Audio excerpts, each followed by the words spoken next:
Hello friends, आज की इस वीडियो में लेकर आया हूँ टीचिंग एप्टीट्यूड से रिलेटेड टॉप 20 क्वेश्चंस जो कि आने वाले एग्जाम्स के लिए काफ़ी ज़्यादा इंपॉर्टेंट्स रहने वाले हैं। और फ्रेंड्स, ये टीचिंग एप्टीट्यूड यानी कि शिक्षण अभिरुचि एवं अभिवृत्ति पर दूसरा वीडियो होने वाला है। और हमने पिछले वीडियो में लगभग 25 क्वेश्चंस कवर कर लिए हैं जो कि किसी भी एग्जाम्स के लिए काफ़ी ज़्यादा इंपॉर्टेंट्स रहने वाले हैं। शुरू करते हैं फर्स्ट क्वेश्चन से। दूरस्थ शिक्षा का क्या अर्थ होता है? इंपॉर्टेंट क्वेश्चन है फ्रेंड्स। जो दूरस्थ शिक्षा है उसका क्या अर्थ होता है? तो उसका उत्तर होगा दूरस्थ वीडियो और मीडिया की सहायता से शिक्षार्थियों को शिक्षा प्रदान करना है। ये इसका अर्थ होता है किसका? दूरस्थ शिक्षा का। इसका आंसर क्या होगा? ऑप्शन नंबर बी यानी कि ख हो जाएगा। शिक्षण कौशल का विकास में किसका महत्वपूर्ण योगदान होता है? जो शिक्षण कौशल है उसके विकास में किसका महत्वपूर्ण योगदान होता है? ऑब्वियसली बात है, तो इसका आंसर क्या होगा? शिक्षण। यानी कि शिक्षण का जो विकास होगा वो शिक्षण के माध्यम से ही होता है। क्वेश्चन नंबर 3, ज्ञानवाणी के फोन इन कार्यक्रम को जारी करने का उद्देश्य क्या है? जो ज्ञानवाणी स्टार्ट किया गया है उस कार्यक्रम को जारी करने का प्रमुख उद्देश्य क्या है? तो वो है इंटरएक्टिव शिक्षाओं को बढ़ावा देना। किसका? इंटरएक्टिव जो शिक्षा है उसको बढ़ावा देने का उद्देश्य है ज्ञानवाणी के फोन इन कार्यक्रम में। निम्न में से कौन सा एक प्रोजेक्टिव उपकरण नहीं है? फ्रेंड्स, टीचिंग एप्टीट्यूड में ये काफी ज्यादा इंपॉर्टेंट क्वेश्चन है। इनमें से कौन सा प्रोजेक्टिव उपकरण नहीं है? OHP ये बिल्कुल है, गोद शीर्ष ये भी है, स्लाइड ये भी आती है और प्रोजेक्टिव में, और इंटरनेट इसका प्रोजेक्टिव उपकरण नहीं है। शिक्षक के द्वारा छात्र की भागीदारी को प्रोत्साहित करना क्या कहलाता है? यानी कि जो शिक्षक होता है उसके द्वारा छात्र की जो भागीदारी होती है उसको प्रोत्साहित करना, उसको उत्साहित करने का क्या कहलाता है?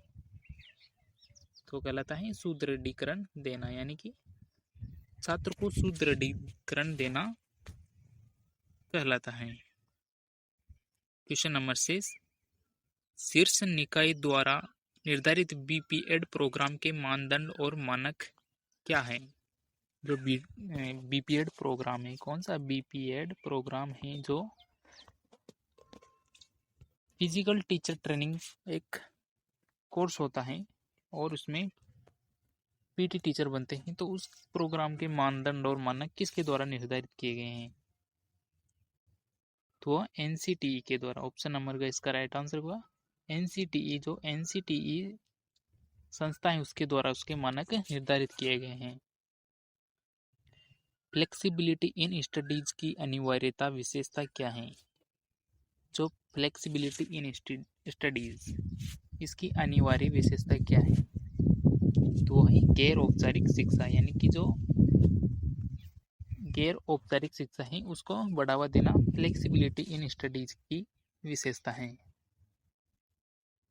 एक शिक्षक को शिक्षा के क्षेत्र के दर्शन का अध्ययन करने की आवश्यकता क्यों होती है? जो एक टीचर होता है उसको एजुकेशन के फील्ड के दर्शन करने यानी कि उसका ज्ञान अर्जित करने की आवश्यकता क्यों होती है?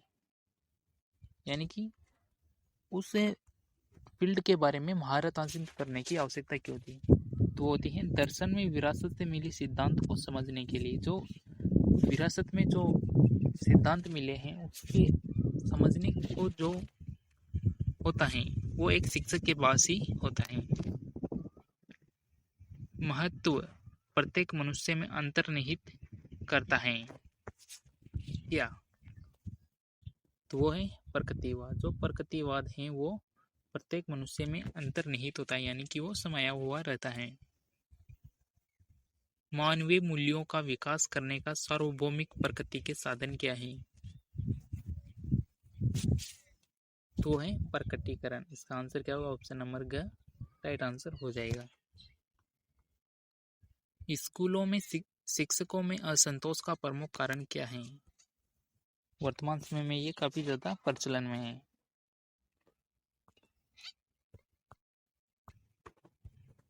इसका आंसर हो जाएगा ऑप्शन नंबर ए, प्रधानाचार्य या प्रबंधन समिति द्वारा पक्षपात करना।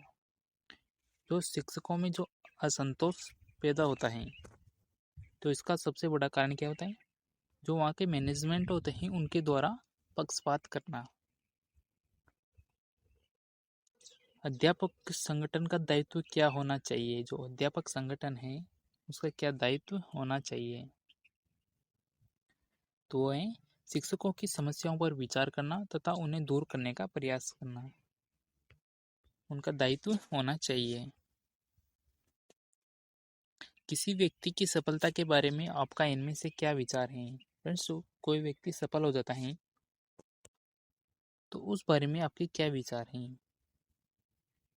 तो है ये उसकी कठिन मेहनत और प्रयास का प्रतिफल है। यानी कि जो अगर कोई व्यक्ति सफल होता है तो वो किस कारण होता है? तो उसकी एक कठिन मेहनत होती है, हार्ड वर्क होता है उसका, और वह निरंतर प्रयास करता रहता है। अध्यापक को अपने उस छात्र पर गर्व करना चाहिए जो खालिस्तान क्वेश्चन मार्क है।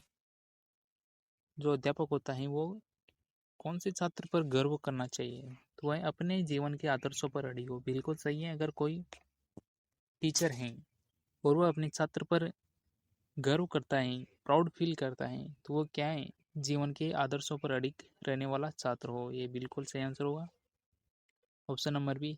यदि शिक्षक बन जाए तो समर्पण के साथ छात्रों हितों के लिए सदैव प्रयासरत रहे। ये भी बिल्कुल सही है। अगर वो कोई छात्र टीचर बन जाए तो वो समर्पण के साथ, पूरे प्रयत्न के साथ छात्र को हित के लिए हमेशा प्रयासरत रहे।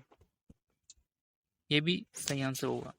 ऑप्शन नंबर सी है, अनैतिकता के प्रति शांतिपूर्ण विरोध दर्शाए। बिल्कुल सही है। जो अनैतिक कार्य करे हैं उनके प्रति शांतिपूर्ण तरीके से विरोध दर्शाए, न कि किसी संगठन के साथ। तो इसका सही आंसर क्या? ऑप्शन नंबर डी हो जाएगा। नेक्स्ट क्वेश्चन है, आपकी दृष्टि में शिक्षण कैसा काम है? शिक्षण क्या है? एक चुनौती भरा आनंददायक काम है। आनंद तो है लेकिन वो बहुत चुनौतीपूर्ण कार्य है।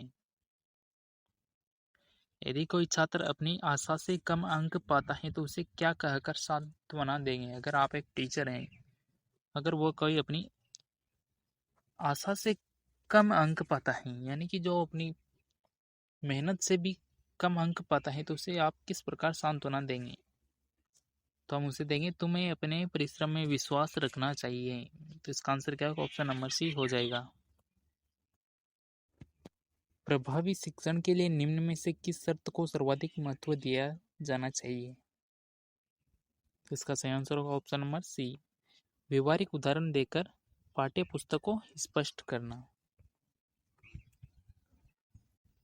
यदि वाद विवाद प्रतियोगिता के लिए आपको निर्णायक मंडल में शामिल कर लिया जाए तो आप क्या निर्णय देंगे? तो इसका आंसर क्या होगा?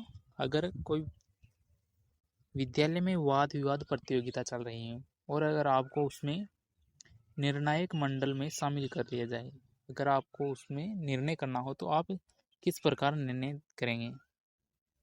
तो वो है प्रतिभागी के प्रदर्शन के अनुसार निर्णय देंगे। सही आंसर क्या होगा? ऑप्शन नंबर ए हो जाएगा। कोई प्रतिभागी होता है, कोई कॉम्पिटिटर होता है, तो उसके प्रदर्शन के अनुसार ही हमें निर्णय करना चाहिए। शिक्षक राष्ट्र का निर्माता है, इस कथन पर आपकी क्या प्रतिक्रिया है? इंपॉर्टेंस है। शिक्षक क्या होता है? एक राष्ट्र का निर्माता होता है। बिल्कुल सही है। शिक्षक के बिना कोई राष्ट्र आगे नहीं बढ़ सकता, विकास नहीं कर सकता। इस कथन पर आपकी क्या प्रतिक्रिया है? तो वो है, ये वास्तविकता है। बिल्कुल सही है। क्या है?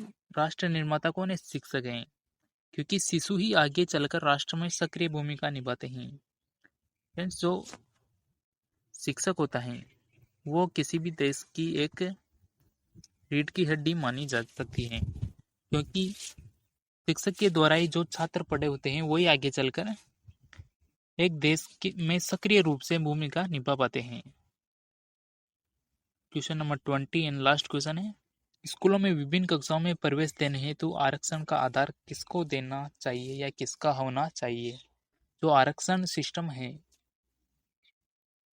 उसको किस परिवेश के लिए देना चाहिए, यानी कि आरक्षण हो वो किस जरूरतमंद लोगों को देना चाहिए? वो है छात्र का अशिक्षित एवं पिछड़ा व्यवहारिक पारिवारिक परिवेश। जो आरक्षण दिया जा रहा है वर्तमान में, ये क्या है? छात्र का अशिक्षित एवं पिछड़ा पारिवारिक परिवेश होता है।